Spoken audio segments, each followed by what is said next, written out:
Okay guys, I don't know if you're ready for how crazy this is. This changes everything that we know about Pokemon, and it's actually for the better. And this is why you subscribe to Verlisify. My guides, my breakdowns of the information are just better than anything else you're going to find because I pay attention. I look at all the small details, I understand Pokemon so well that I think I have the best grasp of this new candy system right now than anyone else, which is why I'm making the video. So looks like the maximum amount of candies used for a stat is 200. But that doesn't make any sense because we've already seen that if you use a candy, you get straight +1 to a stat. So that means plus 200 to a stat? Is that even possible? Because maybe there's like weird candy values and it's like effort values? Let's keep reading on and figure this one out. Looks like it's added directly to the calculated stat after the friendship boost. So the friendship boost is not a flat 10% for the overall stat, it's a plus 10% to the base stat, which is actually going to mean a lot here in a bit. Looks like stats are going to be crazy. So yeah, we have a lot to break down. The candy boosted stat is internally called awakening values. I like that, because there's also multiple ways of getting awakened values, that you can actually get it through battling. And it looks like it's doing the same thing, you know, we're getting a +1 gold stat, so that actually makes the overall effort value system a lot more concise and a lot more clear, because when you hear about effort values, you just randomly like push stats into a Pokemon and there's a cap and then you hit the max, but when you awaken it, that makes a lot more sense because every Pokemon has a cap to its stats. Why is this Pokemon doing, why is the opponent's Pokemon doing more damage than mine? Well, that's because it has maxed out effort values. It's a competitive Pokemon. Why is it always faster? You know, I thought we were the same Pokemon. That's because they have the maxed out effort values and you don't, and all that other stuff. But if you awaken it, it seems like a realistic way of telling the player that they are getting closer to that Pokemon's maximum potential instead of the arbitrariness of effort values. But that's where we get into the shenanigans, guys, because remember this? Everyone thought it was a meme. Oh, it just says game footage not final, so we can't take this 209 special attack on the Pikachu seriously, except we can, because this is a legitimate, maxed out, level 50 Pikachu that has a 209 on its special attack through this new candy system. And the thing is, the math actually works out perfectly for this, which I find incredible. No one could have predicted it because of all the other weird things that were going on. So let's go hop on over to Pokemon Showdown and do a little bit of a breakdown. So here we have a level 50 Pikachu, has a 77 right here, and we're giving it a modest nature. So that's going to show us a couple of different things. We're already getting that boost for modest. Now if we add 10% for friendship and then round up, that is going to give us an 85. Now 85 plus 200 is a crazy number, but we also need to understand how effort values work. That everything scales with level, and this is also shown inside of the CP calculation. CP equals sum of stats, no awakening, times level, 6 divided by 100, awakening sum, level divided by 4, divided by 100 plus 2. Oops, level times 4, not divided. It just kind of shows there's a lot going on, but also that it's level affected, which is also how it works with EVs. And you can see this through various different stats if you've ever compared a level 100 competitive Pokemon to a level 50 competitive Pokemon. So we have a level 100 Pikachu right here. We can see that 211 becomes 274 because with the current EV system, 4 EVs equals a stat point. The way the max works, you end up with 63 points to a stat. Now with the candy system, it's looking to be 200. However, if we bring this down to a level 50 Pokemon, it's halved. We don't get our full 63 at level 50, we get roughly half that. We have 32. And that kind of shows that it also rounds up, which we can use for the friendship formula. And another thing is that when we're talking about this Pikachu that we see in the trailer, this Pikachu has the heart next to it. This is our starter Pikachu, so it's going to have buff stats, which is why we need to pull in a Pokemon that has 75 on a stat. Doesn't matter which stat unless it's hit points, so we have Gliscor right here. So now what we can do is maybe add a special nature to it or something, so we add Calm, that gives us special defense, and then we can see that that's 104. So we add another 10 points to give us to 114, add another 100, that actually pushes us to over 210 at level 50 in a stat using the system, which kind of falls in line with the Pikachu that we see right here. Now maybe because the way that base stats work and also the EV scaling, how we see that with candy scaling, that's not going to be like a direct 100, and there could be some other things that happen with the friendship and the potential stats right there, but overall, it's definitely plausible, and maybe the Pikachu that we see, it isn't even, you know, beneficial nature. So even if we take this 95, we go and then we add 10% to that, so 105, and then like 104 from candies at level 50, that puts that at the maximum for Pikachu,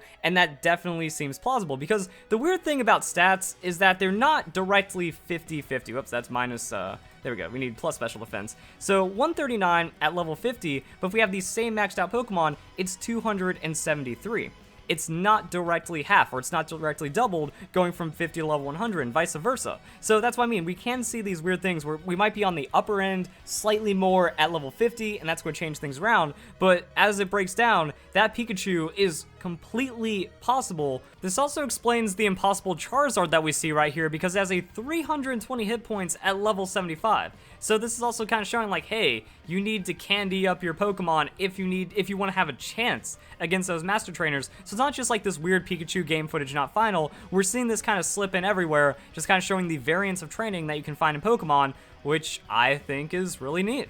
And yeah, so we have our base stat total of Pikachu right there, so just kind of confirming it is 75 on the special attack. But now we go into damage calculations, because this actually changes tons of things about Pokemon. Now, here's the thing. If we just kind of look at a sliding scale, we're going to be able to realize a few things. That we're going to be able to get more benefit from the lower stat percentage-wise. That, you know, we go from 291 to 354, you're feeling more of a benefit than going from 286 to 349. That's just fractions and math and stuff like that. So if we even push that limit higher, then that means we're going to be feeling less of a change between base stats, which means every Pokemon that is weaker than another Pokemon has been buffed by this. So I kind of wanted to give a bit of an example. Now I already ran the math, like, you know, off camera before I did the video. So an 81, 80 attack Pokemon versus a 130 attack Pokemon. This Garchomp has 37%, or roughly like 37% more attack than the 80 base stats. So 50 base stats being a 37% increase. Under the new system, it's only 25%. So that means every Pokemon just got put a little closer together, which means the Pokemon that were on the lower end have become objectively more viable, and it means that base stat totals don't automatically win that Pokemon overall because there's less of a gap. Now it comes down to that moveset. Now it comes down to how you play the Pokemon, effort values, and stuff like that. So I think that that's just like a buff to any Pokemon that hasn't been used that competitively, which I find amazing. Now here's where things also start to get fancy. That it makes Pokemon tankier as well. That a defensive Pokemon is more rewarded by going fully invested into tankiness as opposed to offenses. It's not a one-to-one scaling. So let's go and apply this. As we can see, it's going to be 44.2% to 52.3%. Let's go and take this Garchomp. Let's max out its attack, you know, 252, Adamant Nature. Let's push those stats to the limit. But at the other end, we're going to go max defense, and then we're going to have a max defense right there. 42. To 49.5%. So that means as the defense gains, it's going to be dealing less damage even though you're doing the same, and that also comes back to the stats. As we can see, we're going to be getting more of a benefit for this lower defense compared to the higher attack. So overwhelmingly strong Pokemon are also going to kind of be able to be caught up with by lesser defense tanky Pokemon with this, and it's just going to scale higher and higher. You know, let's go and change this to 230 attack, you know, something absurd, but then we're going to give it the same amount of stats, the 195 on the defense. That drops down to 38.6%. So Pokemon is going to be, and then we also have the Friendship. So the Friendship adding another 10% on top of that with the potential of 100, 200 stat points depending on the level, then that means tankier Pokemon are going to find mass amounts of benefit. Chansey is going to be terrifying off of this because that 5 defense is now going to just get absurdly boosted well beyond what Chansey is capable of. It's going to be like having an Eviolite without Eviolite being in the game because there's no held items. Something to consider. Also with tanky Pokemon, you can double invest into tanky stats, which is just going to keep pushing it lower and lower. It's not like you have attack and then double attack, or you can just put in like all of your effort values to get plus 126 into an attack stat. No, so if you're doubling up on that, you're just going to be able to gain more and more on offensive Pokemon. So then we change this, you know, to 208 in theory and stuff like that if we're going for that fullness. So that means we're going to be actually gaining percents more, or like percent less damage taken on tanky Pokemon.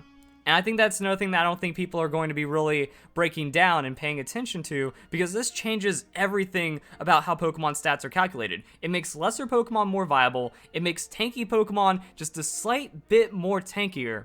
Now, because of math, this does go in reverse. If a Pokemon does have a lower offensive stat, fighting a higher defensive stat, that attack will gain on it as well. So that means very specialized tanks are losing out slightly on those defensive bonuses as well, because now we're getting a lesser Pokemon able to hit just a little harder against them. But I mean, overall, that just kind of shows the numbers. You know, a Pokemon like Snorlax has a pretty low special defense, so being able to just kind of gain more with that special defense against something like an Alakazam is going to come out pretty big in the long run, especially if Sustain is factored in. So that just kind of shows how this works and why it's just a great change. It's going to bring more balance, and it's an unusual system. Now, how is it going to transfer over into future Pokemon? Who knows, because candies likely aren't going to be in Generation 8. I kind of hope they stay, because I really like the system. I really like everything that's going on with these wild Pokemon encounter chains giving you max 6 IVs, and then all the Pokemon you catch them into candies, and then you have a competitive Pokemon in less than an hour. And then you can also have a really good chance of getting a shiny Pokemon, and also we can see that there's extra large candies. So depending on like what kind of species candy you get, what kind of regular large candy, extra large candy you end up getting, it's going to actually not make it terrible. You're going to be able to gain Pokemon, like you're going to be able to get competitive Pokemon in a very efficient kind of way, and then the stats are just better overall. So scaling into the future of Pokemon with this is going to be very interesting to see how it goes. That if there is a new effort system, or if awakened values stay. I feel like if awakened values, you know, just stay forever, that'd be kind of a great thing, because then we're reducing that power gap. That's why I really like that we have no items and no abilities in Let's Go, because it objectively makes the game more balanced. That Garchomp isn't going to be able to excel with a Life Orb because it's going to be gaining more points. You know, it's going to be gaining more stats on top of those Pokemon.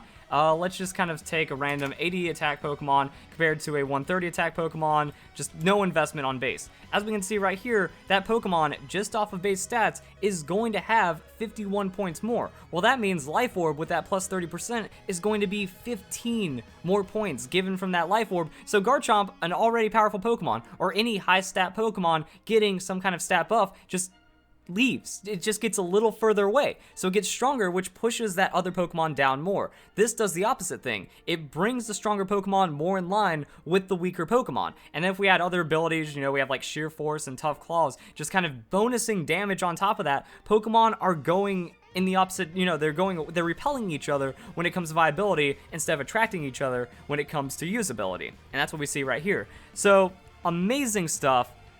This is a change that, if stays for Generation 8, is going to be really hilarious because it makes the game better, and then people are still just talking crap about Pokemon Let's Go, even though it is bringing us some of the best features, the most features we've seen in a main series Pokemon game, and I just find that insane. So if you guys enjoy the video, hope you all have a nice day. Thank you very much for watching.